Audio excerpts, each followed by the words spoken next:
You've been training for months, maybe your squat feels harder than it should, your bench press is actually stalling, and every week you're beginning to wonder, is this program even doing anything for me anymore? So what do most lifters do? They start scrolling, they find a new program online, and they end up switching, and the cycle starts all over. Hey there, I'm Brandon Splay here from Thirst Gym, and today I'm going to talk to help you improve ending that endless cycle, because the truth is most lifters quit programs right when they're about to start working. By the end of this video, you'll know exactly how to evaluate whether your program is doing its job or whether it's actually time to make a change. Let's go. Here's the problem with program hopping. It's not that people are lazy, it's they don't know what they are actually looking for. When you don't have a clear way to measure progress, feelings end up filling that gap, and feelings at the end of the day are terrible coaches. Maybe you feel flat on a Monday, maybe you feel like weights are heavier than they were last week, maybe you even felt like, hey, I'm on this program forever and I'm not really feeling any different or any noticeable improvement. But here's what the research on long-term strength adaptation consistently tells us, is that meaningful neurological and structural adaptation to strength training programs, the kind that actually produce real strength progress, takes a minimum of 4 to 6 weeks to even begin accumulating the actual progress that we actually want to be able to see and notice. Measurable hypertrophy change takes even longer. That can usually take 8 to 12 weeks at an absolute minimum. Most lifters are switching programs at week 3 or 4, right in the middle of the general adaptation window. So before I give you the 5 signs that your program is actually working, I need to clear up the single biggest misconception about measuring progress. Now, most lifters think that progress looks like this, and it's relatively linear in a straight line. Add weight every week, feel stronger every single session, hit new PRs every single month. But the truth is, long-term athletic development looks more of an up and down, staggered, and it slowly trends up over time. There are weeks where performance is going to dip, especially coming out of a higher volume block, or maybe when life stress is just generally high. As a parent, I totally get that. There are weeks where you feel flat, but you're actually accumulating training stress that's going to express itself as strength in maybe the next 2 or 3 weeks. This is called the delayed training effect, and it's one of the most misunderstood principles in all of strength programming. When you feel like your program isn't working, you might actually be in the middle of a productive training cycle that's building a base that you can't necessarily quite feel yet, but you'll definitely feel it when it comes time to actually test or maybe take a big single. So with that all being said and the foundation set, here are the 5 concrete signs that your program is actually working. Sign number 1 is that your rep quality at sub-maximal weights is improving. This is the first sign, and it's one most lifters completely ignore because they're obsessed with the top end number. But here's what your program is actually doing. It's building the base of your strength pyramid. So if your 75 to 80% weights are starting to feel more controlled, more explosive maybe off of the floor, or more stable at the top of the movement like in your bench press, that's measurable progress. So track it, log every session with an RPE or how you're feeling, that rate of perceived exertion, maybe on a 1 to 10 scale, or even you can just have a 1 to 5 scale of how you're feeling for the day, just in general as you walk into the session. So that the same weight at the same rep count is moving at an RP of 7, and initially it was an RP 9 whenever you started the training program, your program is making progress. Sign number 2 is that you're recovering between your training sessions. A well-designed training program should be progressively stressing you and allowing for recovery, and that's a very big and. If by the session 3, 4 of a given training week and you're still fresh enough to train with intent, that's a sign the program is calibrated correctly for your current training capacity.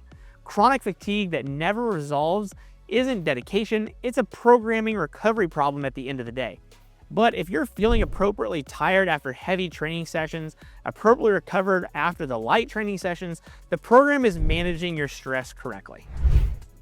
Sign number 3 is that you're hitting volume landmarks consistently.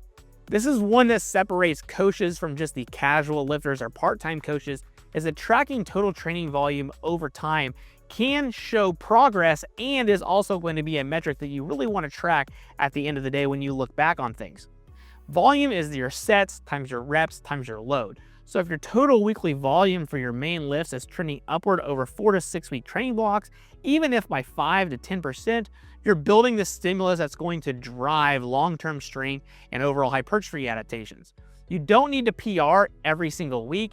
You need your program to be systematically accumulating volume and then providing appropriate deload periods or unload periods, or when the intensity kicks up, the volume should be decreasing, and that's going to allow you to express those adaptations. Sign number 4 is that your technique is consolidating under fatigue. This is a big one for competitive powerlifters specifically. One of the primary purposes of a general periodization model in majority of strength training programs, especially in the general preparation phases, is to consolidate technical skill underneath increasing fatigue. So if you're getting to the last 2 reps of your working sets and your technique is holding or even improving because your body is learning to basically self-organize under load, that's a direct product of consistent program execution. That's your nervous system actually improving and seeing improvements from the training program that you're following. If you're bailing on technique or it's really falling apart after, say, rep 3 or rep 5 of a set pretty consistently, that's a load management issue, not necessarily a reason to switch programs. You just need to adjust your load so that you can maintain technique properly and continue to see your program progress with you. Sign number 5 is that you're making progress in your accessory lifts. Now, your competition lifts, so your squat, your bench press, and your deadlift, are lagging indicators at the end of the day. They respond slowly because they're obviously complex, high-skill movement patterns that require a lot of technical precision alongside a lot of raw power and strength. Now, your accessory work or supplemental exercises like your Romanian deadlifts, your rows, different pause variations like your squat and your bench press, close grip variations, these are leading indicators.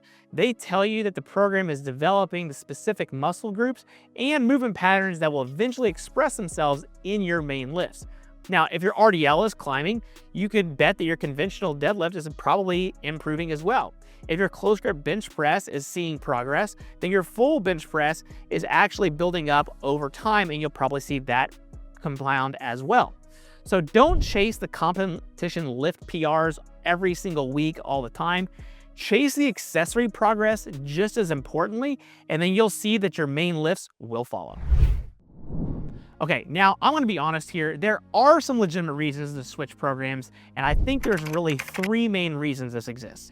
All right, the first reason would be that you've been running the training program correctly for 12 plus weeks with 0 measurable progress. And the key word here that I want you to take away is correctly.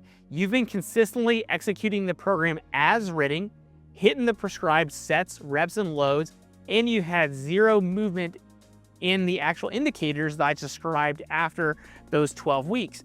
Then the program may genuinely not be appropriate for your current training level. A beginner on a program designed for an advanced lifter will probably stall, and an advanced lifter on a linear progression, very basic model, many times will stall as well. Program training mismatch is real, so finding the right training program for your level is key, and mismatches do happen. In that case, you may need a new program. The second reason would be that the program is missing key movement patterns for your goals. Now, a powerlifting program that doesn't include regular exposure to your competition movements like your squat, your bench press, deadlift, or very similar movement patterns to those actual exercises without them, right, is not necessarily a powerlifting program anymore. So how can you expect to get better at squat, bench, deadlift if you're not doing squat, bench, and deadlift? So at the end of the day, that's a structural problem, not an adaptation problem. Similarly though, if you're a powerlifter who's chronically weak off the floor, but your program has no posterior chain exercise work or any specific exercises that are going to address your weakness off the floor, that's a program designing problem, not a fatigue response problem from the training program.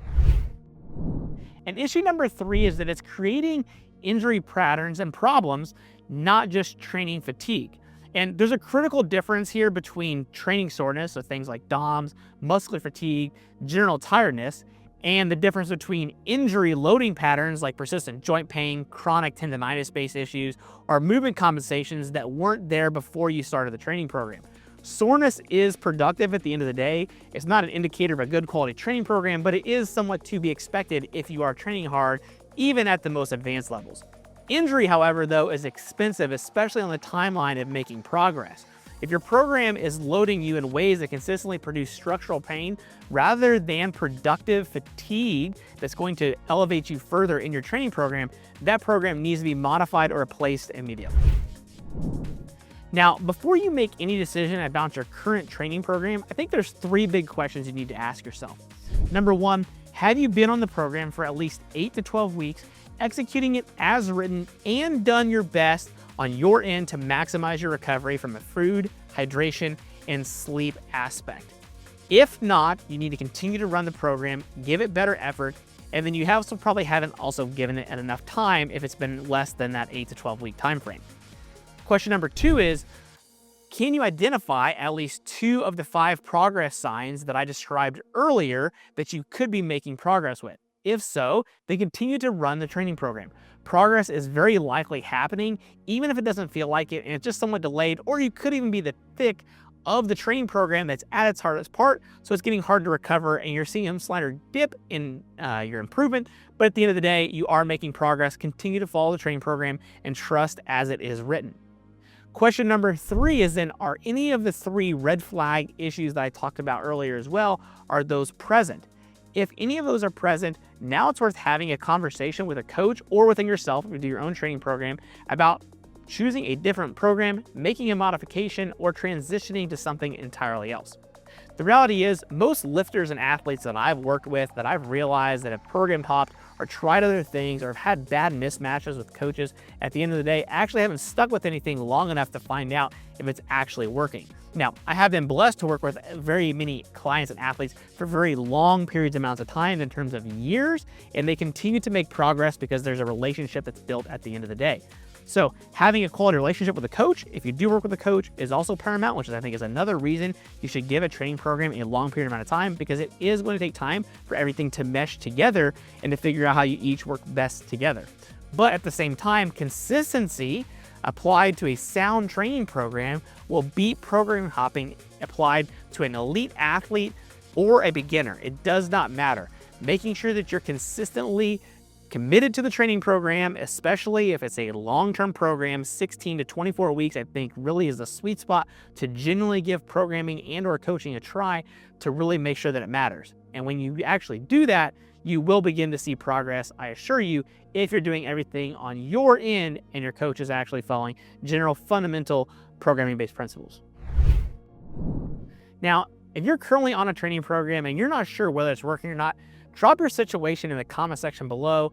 Give me a little bit of brief information, and I'll see if there's something that I can do to help you or guide you along the way to give you an idea to make a better informed decision. Now, if you happen to want some programming or help or guidance as well, you can also contact me as well. I do free 15-minute consultation calls. Absolutely nothing is required whatsoever. I get to know you and just let you know, hey, I am somebody that can help you. I think we'd be a good fit, or nope, not for me. That's okay. And guess what? That's entirely fine. I'm still going to provide for free resources, and you're still welcome to use those as you need. Now, if you happen to find value in this breakdown and video, hit the subscribe button, where I drop new videos every single week regarding to strength training, sports performance, and overall anything that's involved in the fitness industry that is of value. I'm Brandon Smiley here from Thirst Gym. Thanks for tuning in, and I'll see you at the next video.